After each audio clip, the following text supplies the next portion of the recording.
December 31st, 2025, 11 p.m. 50 feet below the frozen earth of occupied Donetsk, inside a fortified concrete bunker. An exclusive party is in full swing.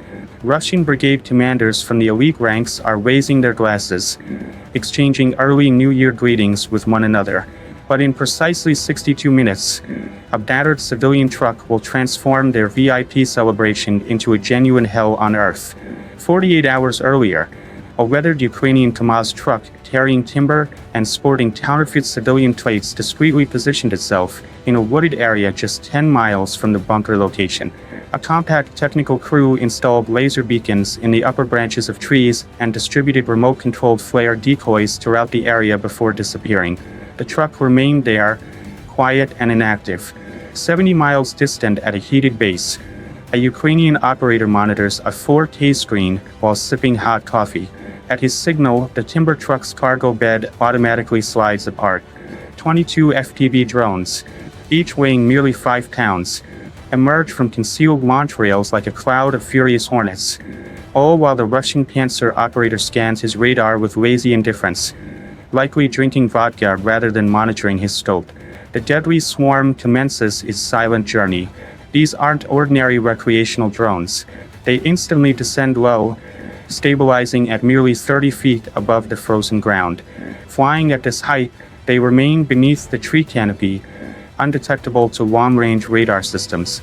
The integrated AI assumes control of navigation, executing thousands of minute corrections every second to avoid frozen branches, traverse the undulating terrain of Donetsk, and combat the brutal 5 degrees Fahrenheit crosswinds.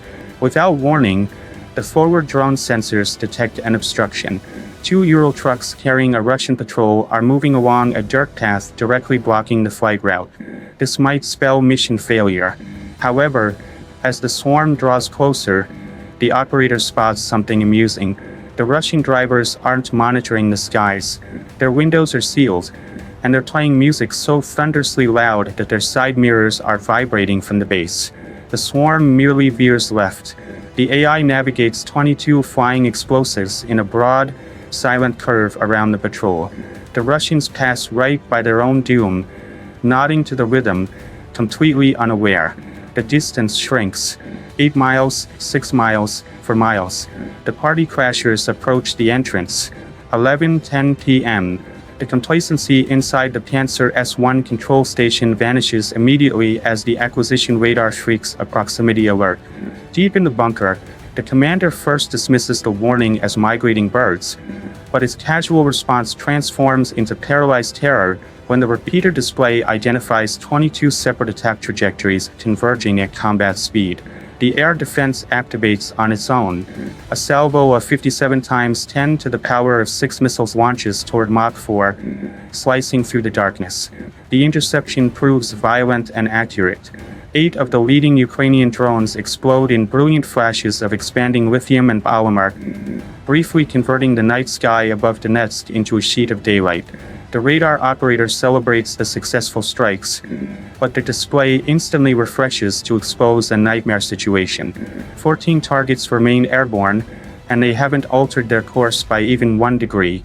Within the command center, the celebration disintegrates into pandemonium. The music stops abruptly, replaced by the noise of toppled tables and breaking Stolichnaya bottles.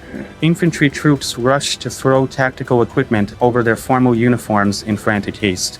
Amid the disorder, a junior lieutenant slips on a pool of spilled alcohol, falling hard onto the tiled surface. The electronic warfare technician slams the emergency activation button, saturating the local frequency spectrum with high-intensity interference noise. For a brief moment, the Ukrainian feed 70 miles away dissolves into static, but the swarm has already initiated its countermeasure. 11:12 p.m. The Russian electronic warfare apparatus surges to full power, saturating the zone with sufficient electromagnetic interference to destroy consumer electronics. This digital whiteout aims to break the connection between the drones and their controller, essentially blinding the swarm. Yet the Ukrainian programming expects the jamming. The onboard computers immediately sever the manual control link and activate fully autonomous AI operation. Disregarding the radio interference, The drones acquire the invisible infrared signals emanating from the laser beacons positioned high in the tree cover 48 hours earlier. They cease flying like remote-controlled gadgets and begin flying like precision-guided munitions, threading through the jamming environment with mathematical accuracy. Frantic to reclaim control of the airspace, the Panzer team achieves a quick reload and fires a second wave of interceptors. The night sky illuminates once more, but as the missiles curve downward, the hidden Kamaz truck triggers its backup payload. 6 remotely operated magnesium flares ignite from the surrounding forest ground, burning hotter than solar temperatures. The heat-seeking systems on the Russian 57 times 10 to the power of 6 missiles take the bait immediately.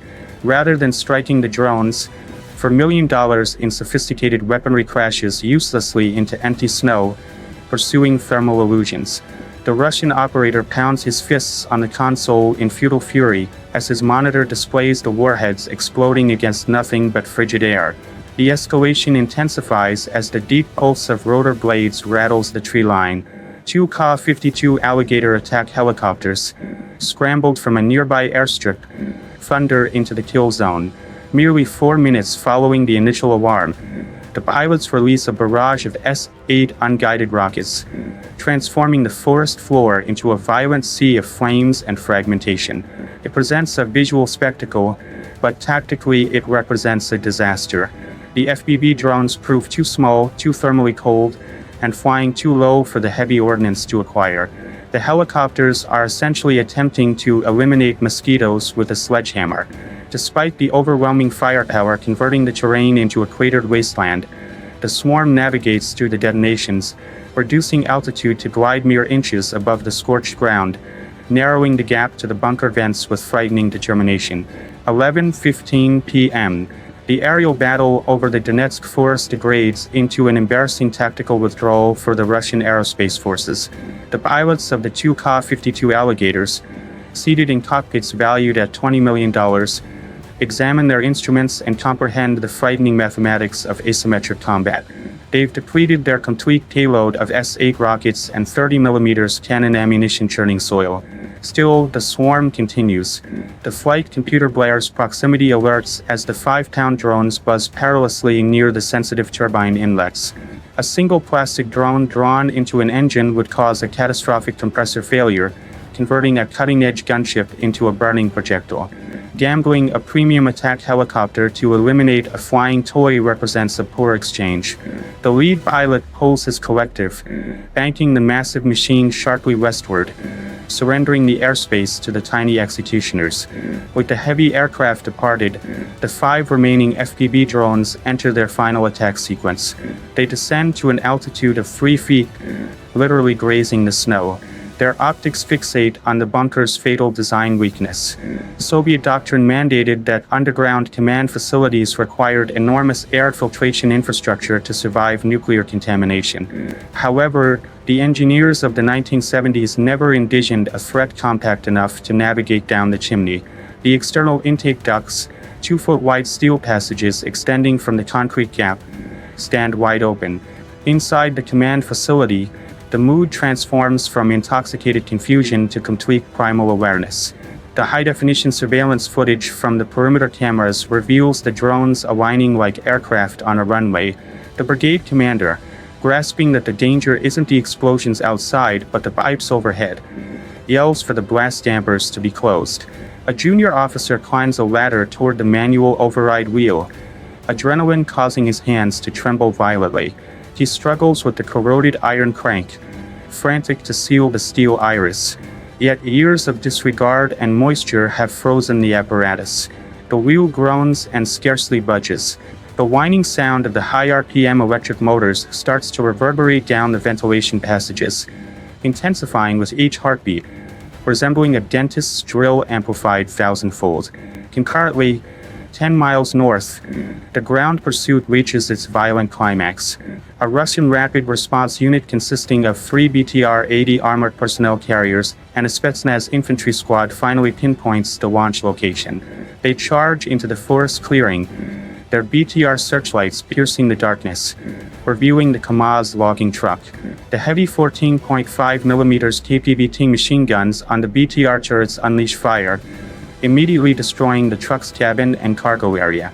Wood fragments and metal rip apart as the heavy caliber ammunition penetrates the vehicle, but they're attacking a corpse. As the initial rounds strike the truck, its internal self-destruct failsafe activates. Thermite grenades attached to the control panel ignite, burning at 4,000 degrees Fahrenheit. The extreme temperature melts the flight records, the laptop drives, and the launcher components into a glowing mass of indistinguishable slag within seconds. The Russians assault the blazing vehicle with weapons ready, anticipating a special forces squad. Instead, they discover a vacant cabin and a dashboard actively melting through the frame. They've seized a mound of burning debris. A mile distant, the actual targets are fleeing for survival. The three-man Ukrainian technical squad is racing down a frozen, rutted logging path in a weathered civilian pickup. They're operating in blackout conditions, headlights disabled, brake lights concealed, navigating exclusively by the green phosphor illumination of their night vision equipment. The driver grapples with the steering as the suspension pounds against the frozen ruts, struggling to maintain vehicle control at 60 miles per hour. Behind them, the forest detonates. The Russian BTR gunners, understanding they missed the operators, commence spray firing into the adjacent woods. Tracer rounds streak through the trees like furious red meteors. A heavy 14.5mm round slices through a pine tree mere feet from the pickup's rear gate, shattering the trunk into a cascade of wood fragments. Another round strikes the truck's rear quarter panel, ripping away the metal with a banshee scream, but the fuel reservoir survives. The driver downshifts, drifts around a sharp, frozen curve, and floors the accelerator, vanishing into the deep protection of the Ukrainian night. Back at the bunker, the battle against physics concludes. The manual damper wheel remains jammed halfway open. The lead drone bearing a 2-pound shaped charge angles its nose upward and glides smoothly into the dark opening of the ventilation passage. At 11:16 p.m., the physics of contained space detonations assume control, and the outcome proves absolutely structurally violent. The first drone arrives at the ventilation shaft space and detonates its 2-pound tandem-shaped charge. In an open area, this would create a modest crater. However, inside a sealed concrete chamber 50 feet underground, it becomes a physics experiment gone catastrophic. The initial blast wave, traveling at 26,000 feet per second, has nowhere to dissipate. It ricochets off the reinforced barriers, magnifying the overpressure to a skull-shattering 5,000 psi. But the genuine devastation originates from the remaining 4 drones pursuing the leader down the shaft. They arrive in split-second succession, functioning like a daisy-chained pile driver. The cumulative detonation of 10 pounds of high explosives ignites the bunker's internal environment, already saturated with spilled high-proof spirits and ruptured gas pipes from the galley. The outcome is a thermobaric phenomenon. The blast barriers engineered to endure a nuclear shockwave from external sources prove worthless against an internal pressure surge. They warp and explode outward, torn from their mountings. Above ground, the scene proves apocalyptic. The ventilation passages, which moments earlier were drawing in air, abruptly reverse direction. Enormous geysers of orange flame and black smoke burst from the earth like a dormant volcano awakening, projecting 100 feet into the night atmosphere. The overpressure proves so violent it fractures the frozen ground around the bunker's boundary, generating a spiderweb pattern of fissures that radiate with the hellfire burning below. By dawn, the strategic consequence becomes unmistakable. The Russian advance in the Donetsk sector grinds to a chaotic standstill. Frontline units cease receiving directives. Artillery positions sit quiet, awaiting firing instructions that will never arrive, because the personnel who provide them are currently being extracted from a collapsed concrete grave. Russian command and control throughout the sector has effectively been lobotomized for no less than a week. Meanwhile, 10 miles away, the Russian Rapid Response Unit stands kicking ash. They stare at the mangled, burning wreckage of the decoy truck, comprehending they just expended thousands of ammunition, rounds to destroy a pile of burning timber, and a melted remote controller. Let's examine the ROI on this hangover. Ukraine invested perhaps $100,000 on a used truck and 22 hobby drones. In return, They eliminated a command node valued at millions and erased decades of accumulated military expertise in a single flash. It represents the ultimate asymmetric exchange. This operation wasn't luck. It mirrors the sinking of the Moskva flagship, where Ukrainian operators employed a cheap Bayraktar drone to distract the vessel's radar defenses, permitting Neptune missiles to penetrate undetected. Tonight, we witnessed the identical tactical genius. Decoy flares mesmerizing the Panzer crews while the genuine killers flew in beneath the radar. It's the same strategy, merely refined for the holiday period. It connects directly to the Sea Baby revolution throughout the Black Sea. When Russia established a blockade with billion-dollar frigates, Ukraine didn't construct a navy. They built remote-controlled jet skis loaded with TNT and drove the entire Russian fleet from Sevastopol. They exchanged plastic hulls for steel warships. And let's not overlook the Crimean bridge attack, where they weaponized the fundamental concept of civilian logistics. Whether it's converting a kayak into a battleship destroyer or a corroded logging truck into a mobile airstrike, the philosophy remains brutal and consistent. Locate the blind spot, exploit the hubris, and deliver maximum return on investment. Russia continues constructing larger, more costly locks, and Ukraine continues inventing cheaper, smarter lockpicks. The smoking crater in Donetsk stands as just the latest reminder that in this conflict, creativity represents the only superweapon that genuinely matters. The lesson here proves simple. In contemporary warfare, no such thing as a secure rear zone exists. You can bury yourself in concrete, surround yourself with panzers, and jam the radio frequencies. But if you choose to host a party with a civilian truck station down the road, you're inviting the wrong guests. Ukraine just demonstrated that ingenuity defeats brute force every time. Glory to Ukraine, and to the Russians, have a very explosive new year. If you were the operator, what time would you have initiated the swarm to catch them at their most intoxicated? Let me know in the comments below.